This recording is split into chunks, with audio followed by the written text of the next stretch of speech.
Always true. I'm Lucia Newman in Panama, standing before one of the world's most critical choke points in global trade. It may look like just a narrow strip of water, but the 82-kilometer-long waterway that links the Pacific and the Atlantic Oceans moves more than 5% of world trade. The Panama Canal is not just an engineering wonder of the world. It is a lifeline for economies, a geopolitical battleground, and once again, a flashpoint in U.S.-Panama relations. For most of the 20th century, the canal was under U.S. control until a historic 1977 treaty set the stage for it to be turned over to Panama. Since then, Panama has invested billions to modernize and expand the canal, maintaining its role as a key global logistics hub. But now, a fresh controversy is disrupting bilateral ties. President Donald Trump claims that the U.S., the canal's biggest user, is being severely overcharged, and that China is controlling its operations. He is vowing that the U.S. will simply take it back, even by force if necessary. At the heart of the matter is the question of Panama's sovereignty. How real is the possibility of U.S. military intervention to reclaim what is Panama's most treasured national asset? And what would it mean for global trade? The man in charge of the day-to-day management and operations of this extraordinary waterway, Ricaurte Vasquez, the administrator of the Panama Canal, talks to Al Jazeera.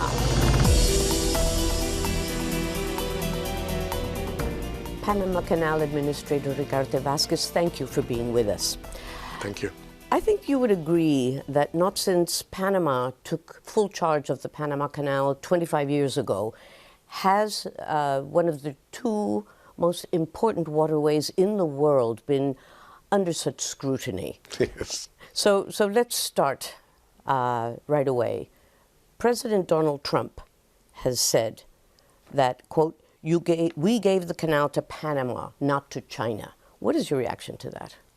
Well, actually, the Panama Canal is operated by Panamanians, and is not operated by any other country. And as a matter of fact, 98% of the labor force that works at the Panama Canal is Panamanian. By law, has to be run by Panamanians. Now, there is an interpretation of what is the canal zone that was transferred, and that treaty was completed and lapsed on December 31st. From the American standpoint, it was a whole former canal zone. From the Panamanian perspective, there are three different entities that receive the assets under that transfer. One of them was ARI, which was essentially handling lands and properties. The other one was the Port Authority, which is a maritime authority now that receives port facilities and other assets, including the railroad. And then there is the canal itself, and the canal was transferred to the Panama Canal Authority. So the Panama Canal Authority is Panamanian, run by Panamanians, and is a Panamanian asset. It's a special entity because it was created under a constitutional title in order to protect it and make sure that it remains independent from central government in some respects. But the other entities, both the one who took the lands and resources and the one who took the infrastructure, are under central government. And in many cases, these assets have been leased out or concessioned out to different corporations, one of which was Hutchinson, especially in the terminal ports in Balboa and Cristobal, that under a tender process, in 1997, even prior to the transfer of the Panama Canal itself, they were awarded the contracts for the operation of the ports of Balboa and Cristobal, which are the terminal ports. Yes, they didn't buy them. They have a lease. They have a lease, and they have an operational lease. And in addition to these two ports, then Panama also leased three other facilities. Another one to Evergreen, which is a Taiwanese company. The other one to SSA, which is a Cerix U.S. company. And there is a third one in the Pacific that was awarded to PSA, the Singapore Port Authority. So there is a portfolio of assets here that are under the operation of international institutions. But the Panama Canal, different to any of those concessions, is operated by Panama and by Panama only. So probably in the definition that President Trump has of the canal zone and our definition of who operates portions of that former canal zone is an information gap. Well, at this point, the ports are a moot point because the Chinese company has sold its shares to an American company, and in fact, President Trump applauded that, but that doesn't seem to have made any difference in his vow to take back, as he calls it, reclaim the Panama Canal. Now, you're talking about the Panama Canal zone. There is a bridge, a fourth bridge that's being built over the canal, and there's also a train that will go under the canal, a metro.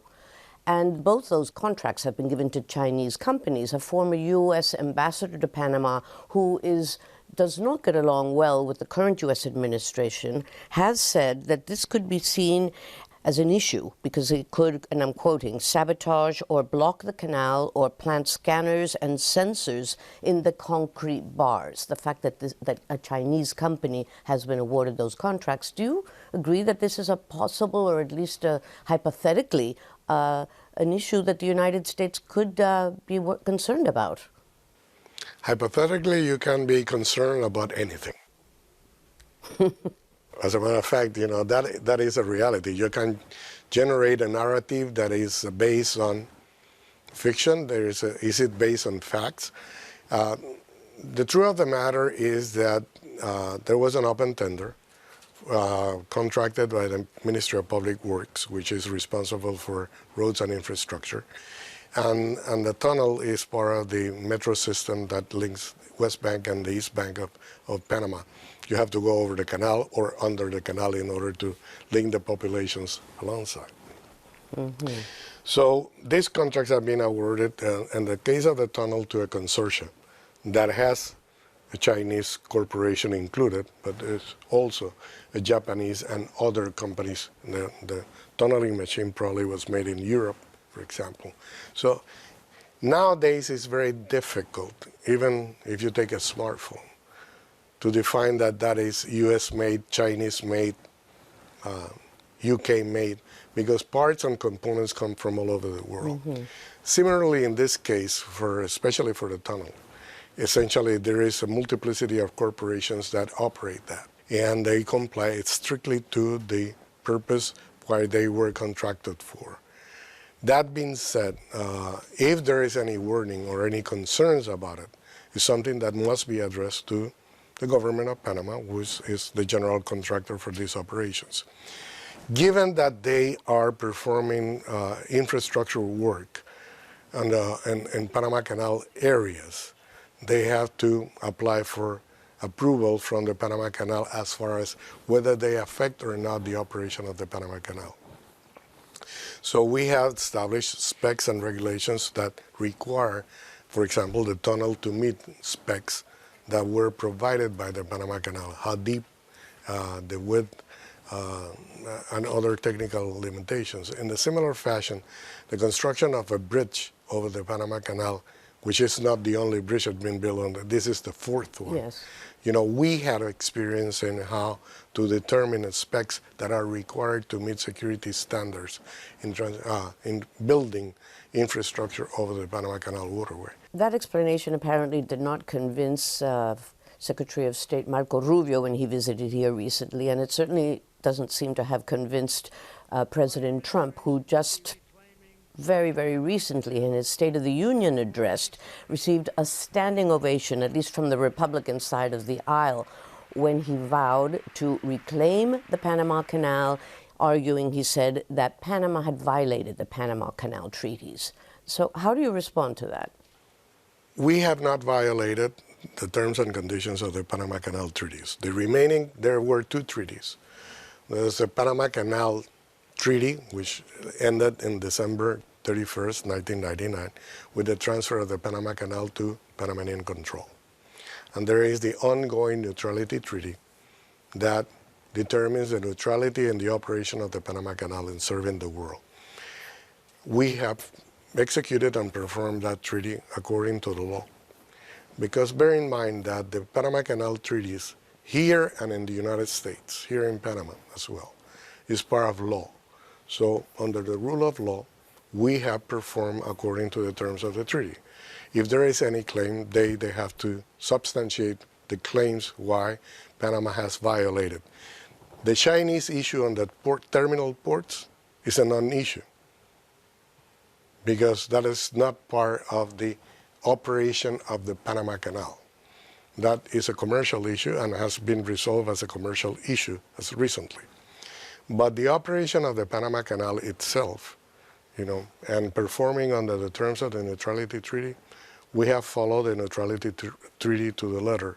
So if there is a claim on that, they should have a procedure to present the claims on that or make an argument that we in Panama has not complied with such treaty. President Trump has been, up until now certainly, adamant that he will take back this canal by force if necessary. Are there any circumstances that you can see, any option other than the United States taking it back by force? We believe that both the U.S. and Panama obey the rule of law. And we are consistent, and our performance and behavior is consistent with the rule of law.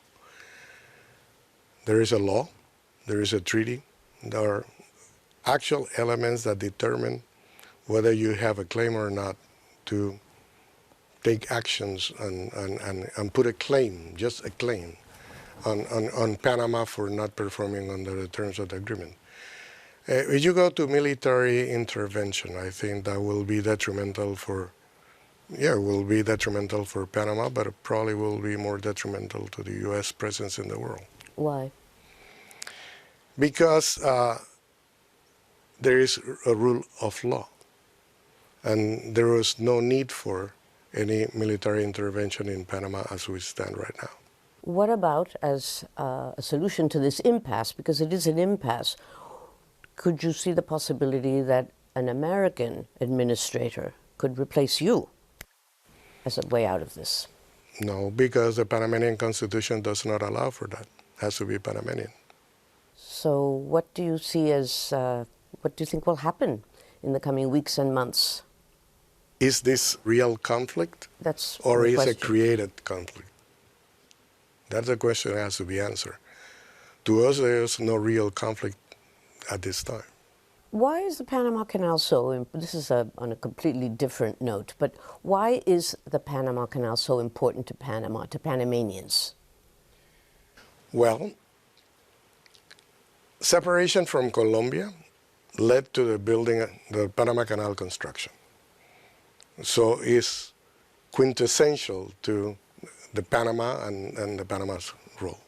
Panama needed a canal because most of the civil wars in Colombia were fought in the Isthmus, being a province of Colombia. So separation from Colombia was important to Panamanians and the Panamanian province at the time. So the birth of the nation was very closely related to the construction of the Panama Canal. At that moment, after the Hispanic-Cuban War, and it was more of a military need than for international trade. But we had always been an entreport of commerce, we Panama. And the only thing we have done since the Spanish Conquista is to adapt the technology to continue that element that is essential to Panama, that being an entreport to trade. The only thing we do, years and years in, years out, decades in, decades out, is to adapt the technology to move the cargoes. That was a major investment at the time that was paid in full back to the United States. So the Panama Canal was transferred free of debts and liens, both to the U.S. taxpayers and to Panama. That's a fact, and that was a condition in the treaties. The United States is not the only country that has made complaints about the Panama Canal recently. And I'm speaking specifically about the drought that, I won't say paralyzed the Panama Canal between 23 and 2024, but it cost shipping companies millions and millions of dollars because of delays, increased tariffs. We all remember the scenes of more than 100 ships waiting outside the Panama Canal for weeks to be able to pass through because of this drought. And this was a drought that obviously could have been foreseen. There are many people who I think believe, and I think you might believe that this is fair too, that Panama could have taken the appropriate measures to prevent this. How? By building more reservoirs in time. There's already one, or more. The Gatun Lake didn't have enough water. That was the problem. Droughts are something that you can expect in 2012. Can you expect droughts? You can expect droughts. Yes, you can expect droughts. You had one in 2012. We had one in 2015. We had one in 2019. We had one in 2023. The recurrence of droughts and El Niño phenomenon is more frequent nowadays than have been in the historical trends. We had addressed, this is an act of God. So on the basis of an act of God, it's very difficult to plan out on the extreme cases. Hardly ever any corporation operates on extreme phenomena. You essentially work in a range of events that are most likely to occur. But hardly ever you take an extreme case such as September 11 or other events that do occur, COVID. So there have been events in the recent history during the Panamanian administration of the Panama Canal that has led to consequences affecting trade. How did we address this issue? And we go back to the neutrality treaty. We couldn't give any preference to anyone. It has to be transparent and equal treatment to everyone. You have a smaller supply, a high demand, and what happens to prices in the market system? Prices increase. And we have lessons learned, and the shipping world has learned how to handle with that. And we handle that with information, sharing information, and by allowing the market system define who transits and who doesn't. There are winners when the market structures, and there are losers. And there are some cargoes that, because of their value, couldn't afford going through the Panama Canal. Yeah, sure, that happened. But that is what happens when supply and demand forces play a role. You say there was no way of knowing that this mega drought was going to take place, but in 2012 there was a multi-sectoral study, and it was commissioned by the Panama Canal and people that worked for you or worked for the administration, and they said very clearly that there needed to be a new reservoir urgently, because nowadays the canal which was built, the Gatun Lake for example, was built for the Panama Canal, but not to supply water to the population of Panama. These days the population has increased. More than 2 million people in this country depend also on their potable water from that same lake, the same Panama Canal liquid, shall we say. And so they said that urgently there had to be a new reservoir. There was a study made about the India River, Rio Indio, and nothing happened. 2 administrations passed, and it was not approved. No. Let me give you the right facts, just for a second. In the drought of 2016, when the Panama Canal expansion and the third set of locks opened, we were under severe conditions as well. And then the government asked the Panama Canal to study the possibilities of additional reservoirs. Why did the government ask the Panama Canal to do these studies? Because the watershed, which is where the Panama Canal has responsibility, some of the water resources that were considered were not part of the watershed. So it was not under the mandate of the Panama Canal. We were asked to do the study, but it was in response to request made by central government about it? Yes. Okay, fine. It was finished in 2019. It was finished in 2019. You know, it was till last year that the Supreme Court ruled that some of those water flows are part of the Panama Canal watershed, and then gave us the mandate to do so. We completed the technical studies, yes. Were we aware that we needed an additional reservoir? Sure. It was even present before when we proposed the Panama Canal expansion. But there was political resistance to do that. And the consequence of that political resistance in 2006 was the reduction of the Panama Canal watershed to the traditional watershed. Something that has happened since this central government administration came to office is that we had a definition of the watershed, and that changes everything that the canal can or cannot do.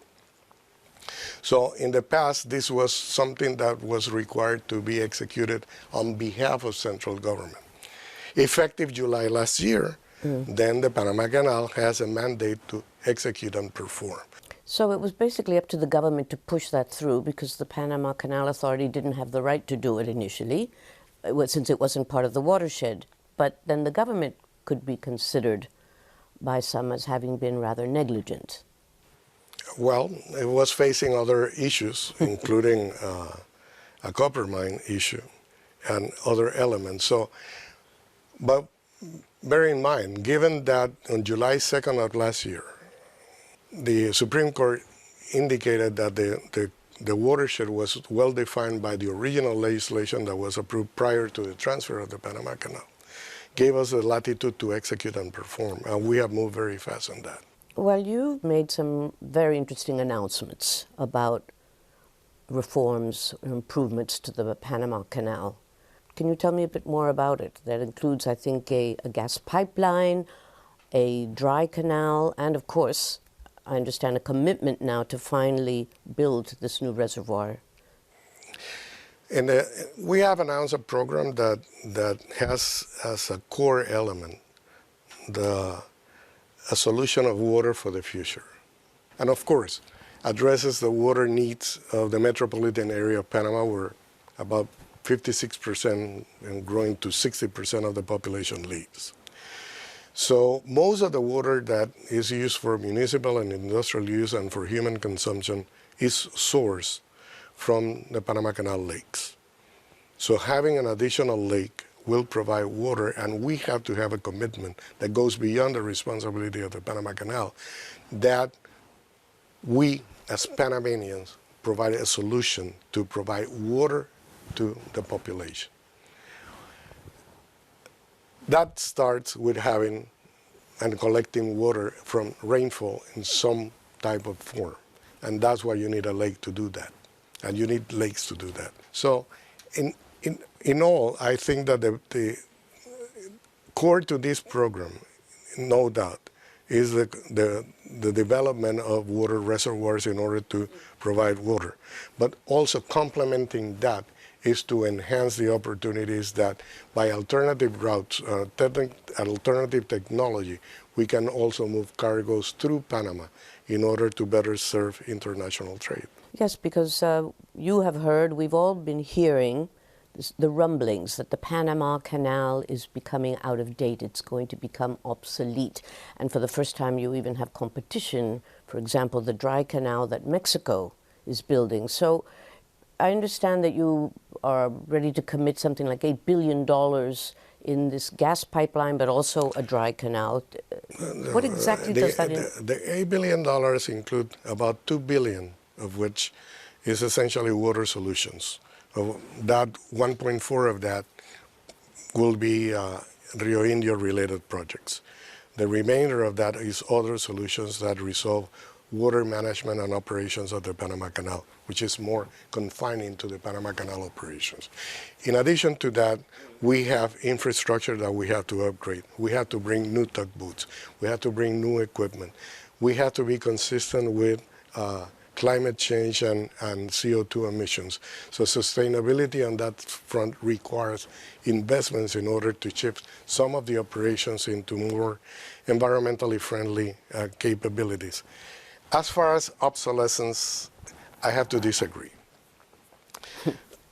No, really, because no, I'm not saying. no. You've heard the criticisms. You've heard the comments. I heard that. We are not a monopoly, and we know that, and we have to compete. That's why our prices are value related, not necessarily to maximize revenue. So, when you see that the possibilities of competition around the world, we are very much aware of that. Changes in technology, changes in vessel sizes that cannot be accommodated through the Panama Canal. That is a reality that we see on a day-to-day basis. We believe that the Panama Canal will remain the most efficient way to move cargoes from Asia to the eastern seaboard of the United States and other destinations. We serve about 1,800 different routes. We serve multiple ports. And we will remain